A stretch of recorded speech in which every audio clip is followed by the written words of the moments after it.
Nesse vídeo, o professor Olavo de Carvalho fala sobre educação e cultura. Se inscreva no nosso canal e compartilhe o vídeo. Professor, eu pergunto ao senhor, em que medida os educadores, uma vez que o nosso tema é educação e cultura, em que medida os educadores das escolas de ensino fundamental, médio e mesmo nas universidades sonegam conhecimento de qualidade para os alunos? Bom, eu não sei se sonega é a palavra, porque ninguém pode dar o que não tem. Quer dizer, a atual geração de professores já é vítima de uma deterioração que vem assim, há 30, 40 anos, vem declinando. O ponto que nós chegamos pode ser avaliado pelas duas aferições feitas pelo Paulo Provérbios. Mas que, se você for ver todas as instituições de ensino, tá certo? A quase totalidade está muito abaixo da média tolerável. Não é que estão abaixo do ideal, estão muito abaixo do que, vamos dizer, do mínimo. E, mais recentemente, esse exame que foi feito do pós-graduação, a maior parte dos cursos de pós-graduação também estão muito abaixo da média. Se você for ver ensino médio, o que acontece? Fizeram aquele teste, mais ou menos um ano atrás, entre alunos de ensino médio de 32 países, incluindo países bastante pobres da África, etc. Os nossos alunos tiraram o último lugar.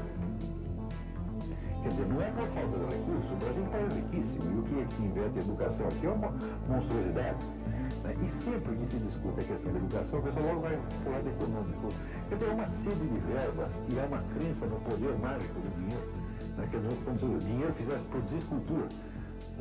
Então, se dinheiro produzisse cultura, minha gente, não teria havido nenhuma cultura, digamos, na Inglaterra do século X. Quer dizer, quando é um país paupérrimo, na Europa já tinham cultura elevadíssima. Isso é vamos dizer, uma constante da história humana.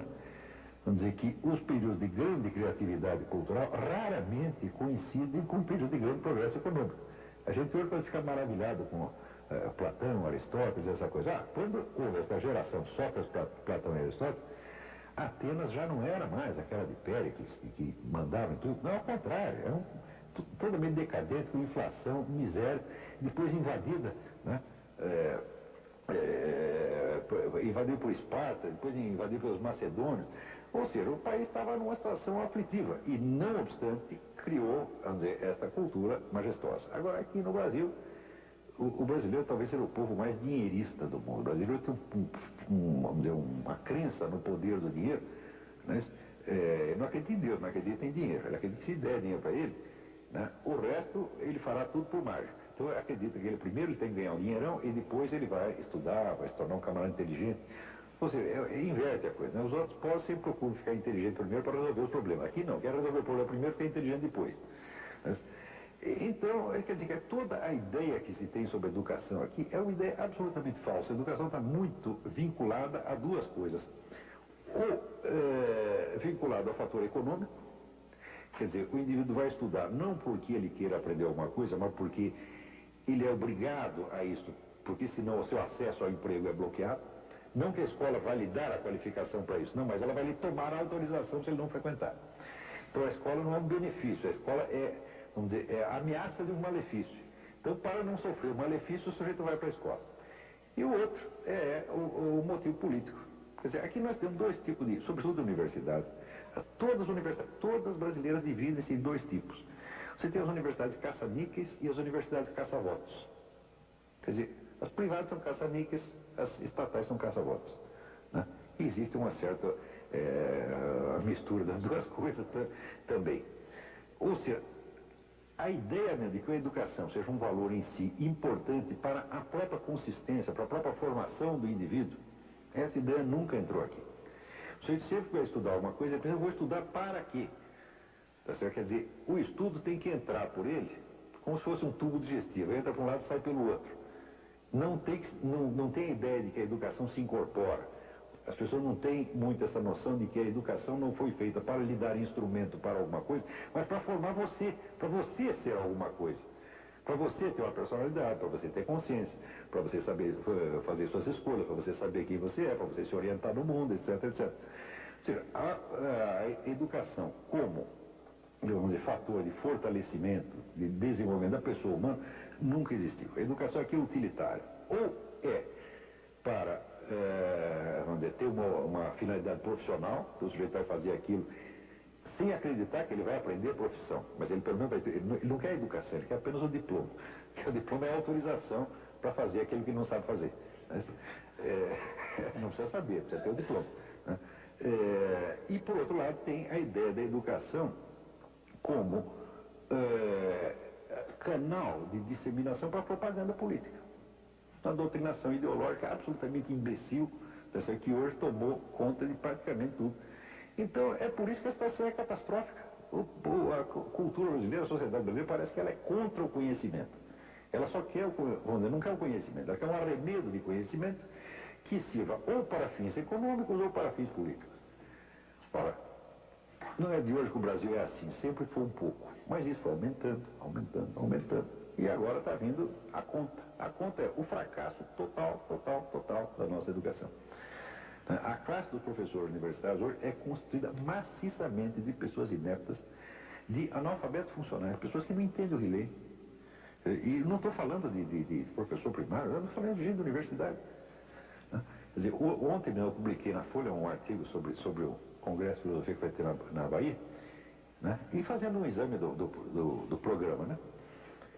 É um negócio organizado pela Associação Nacional de Pós-Graduação.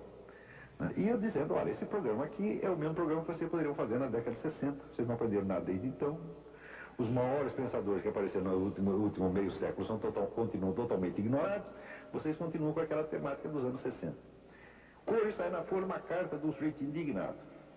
Não é nada disso, você estava tentando humilhar pesquisadores sérios, só que quando você lê a carta, o sujeito não sabe regência verbal, não sabe colocação de pronome. Eu digo, mas como é que esse sujeito chegou num pós-graduação se não podia ter saído do primário? E são pessoas assim que não têm a menor consciência de suas deficiências. Por quê? Porque são reconhecidos como professor. Tem lá um diploma de pós-graduação e todo mundo chama de senhor doutor e o indivíduo nunca é testado realmente no seu conhecimento. Né? Você tem uma rede, uma proteção corporativa absolutamente perniciosa, doente, né? Onde todo mundo só pensa assim na autodefesa dos seus interesses, todo mundo sempre com medo de perder emprego, né? E fica essa coisa mafiosa, ou mafiosa por motivos econômicos, ou mafiosa por motivos políticos. Agora, o ensino propriamente dito, o aluno como pessoa, tá certo? Pessoa, eu vou dizer, que tem as suas dúvidas, tem as suas dificuldades, porque a consciência humana ela não cresce assim, que nem banana, tá entendendo? Ela precisa ser fomentada, precisa ser ajudada. Todo ser humano precisa desse socorro no começo da sua vida. Essas necessidades do aluno são absolutamente desprezadas. Só se quer saber o seguinte, quanto a faculdade vai ganhar com o aluno por mês, ou em quem que ele vai votar depois que ele sair daqui. E, naturalmente, tem que votar nos partidos mais poderosos. Então, toda a classe estudantil brasileira está sendo vilmente usada para sustentar picaretas. Nós estamos na Tribuna Independente, hoje com a presença do filósofo, escritor e jornalista Olavo de Carvalho. Doutor Olavo, o senhor me permite, mas como mudar essa situação que o senhor coloca como dramática? Se eu soubesse. Porque o senhor, na verdade, faz até uma denúncia muito forte aqui. É terrível a situação. Mas como mudá-la? Eu não sei como mudar, porque é uma coisa tão complicada, levou tanto tempo para a gente chegar nisso, que, olha, é tão grande o problema, eu acho que transcende muito a minha capacidade. Agora, a primeira coisa que a gente tem que fazer para ter uma esperança de poder resolver o problema é ter uma noção do tamanho dele. Aqui no Brasil, todo mundo é educador, técnico de futebol, médico e economista, não é isso? Bom, pelo menos dentro de casa. Eu posso ser o educador, mas eu sou educador dos meus alunos, não sou educador do Brasil. Eu não poderia ser ministro da Educação. Eu digo para você, eu não tenho competência para ser ministro da Educação. O problema da educação brasileira é tão grande que é preciso pessoas que tenham consagrado a sua vida a aquele assunto. Tá certo? Quer dizer, não é com 3 meses de lendo meia dúzia de publicações que você vai saber o que se passa, como é que as coisas estão. Então aqui todo mundo oferece soluções para as coisas, mas, vamos dizer, um dever óbvio de modéstia intelectual é você reconhecer quando um problema é maior do que você.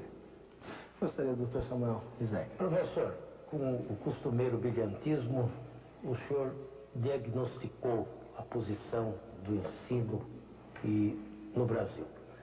Eu indago do senhor.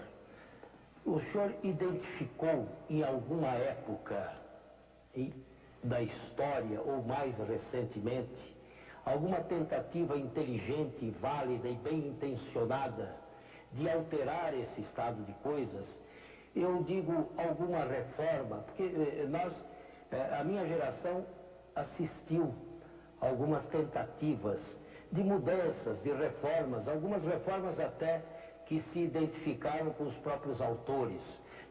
A reforma Capanema, por exemplo, ou para citar uma mais recente do governo de Fernando Henrique, tentativas de mudanças.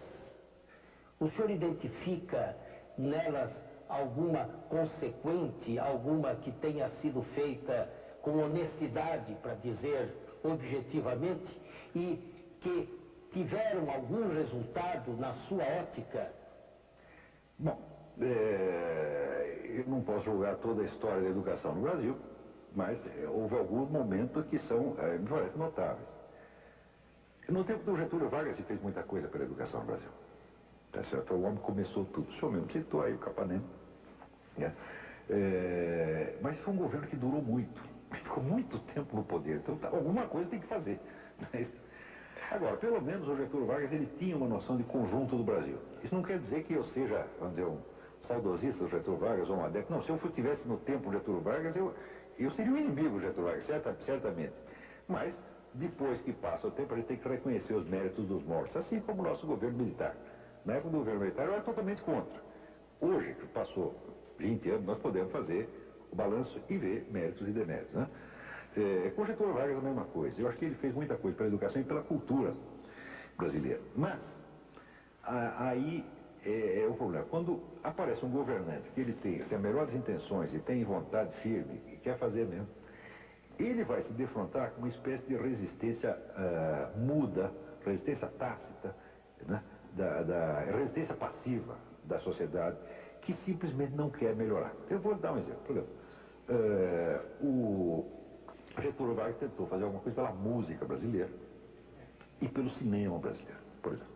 Então chamou de volta as duas melhores pessoas que tinha no ramo, que eram o Heitor Villa-Lobos, para a música, e o Alberto Cavalcante, para o cinema. Cavalcante era um cineasta brasileiro que fez uma carreira brilhante na Inglaterra, como documentarista, aprendeu com os melhores diretores da época. E chegou então o Villa-Lobos e Alberto Cavalcante com os maiores planos, aquele entusiasmo patriótico, aquela coisa toda. 2 anos depois já tinha ido embora. Quer dizer, não aguenta a resistência do meio, a mesquinharia, a fofocagem, gente puxando o tapete. Quer dizer, se para um camarada que quer construir, tem 900 puxando o tapete. Isso é uma coisa constante na nossa cultura. Quer dizer, a cultura é do seguinte: onde eu não dei certo, o outro também não pode dar. Se eu fracassei, você tem que fracassar também. Então é a cultura do caranguejo no balde, tá entendendo? Tem um monte de caranguejo no balde, um caranguejo quer sair, mas o outro pendura a perna dele e vai tudo para baixo. Tá certo? Isso é uma coisa muito profunda no Brasil. Esse culto do fracasso, tá certo? E o culto de tudo que vai para baixo. Tá certo? E, evidentemente, isso tem reflexos terríveis no conhecimento. As pessoas não querem obras de alto nível, não querem não, isso ofende. O sujeito que faz, por exemplo, a obra de Villa-Lobos é uma ofensa. Aliás, o Túlio Big diz no Brasil: o sucesso é insulto pessoal. Viu? Olha, o sucesso é insulto pessoal e o conhecimento é um insulto maior ainda. Porque as pessoas acreditam que todo mundo que estuda para humilhá-las. E confunde conhecimento com pedantismo, conhecimento com busca de poder. Porque, na prática, muita gente só estuda um pouquinho para esse fim mesmo, mas nem todo mundo faz isso. Tem gente que é muito sincera. Né? Não se pode dizer que Villa-Lobos só estuda o que fez só por vaidade, ou para humilhar os outros, ou por pedantismo. Não, ele estava sinceramente interessado naquilo. Ou o próprio Cavalcante, tá certo? E tantos outros brasileiros que fizeram coisas de muito valor. No fim, todas essas pessoas acabam ou indo embora ou morrendo amarguradas. O Brasil é o país que tem a maior coleção de gênios fracassados da história mundial. Ou eu fracasso ou vou embora. Né? Pouquíssimos têm, vamos dizer, uma resistência para viver no meio deste ambiente, tá certo? E continuar fazendo o que tem de fazer, conservar o bom humor. Eu não sei como é que eu consigo, tá certo? Porque eu não ligo muito para isso, não. Quer dizer, se as pessoas estão gostando ou não estão gostando do que eu estou fazendo, para mim, assim, a minha plateia só tem um espectador. O espectador é Deus, tá certo? Eu não espero que Deus goste do que eu faço, mas pelo menos que Ele perdoe o que eu faço. Se conseguir isso, tá bom. Muito bem. Eu vou pedir licença ao senhor.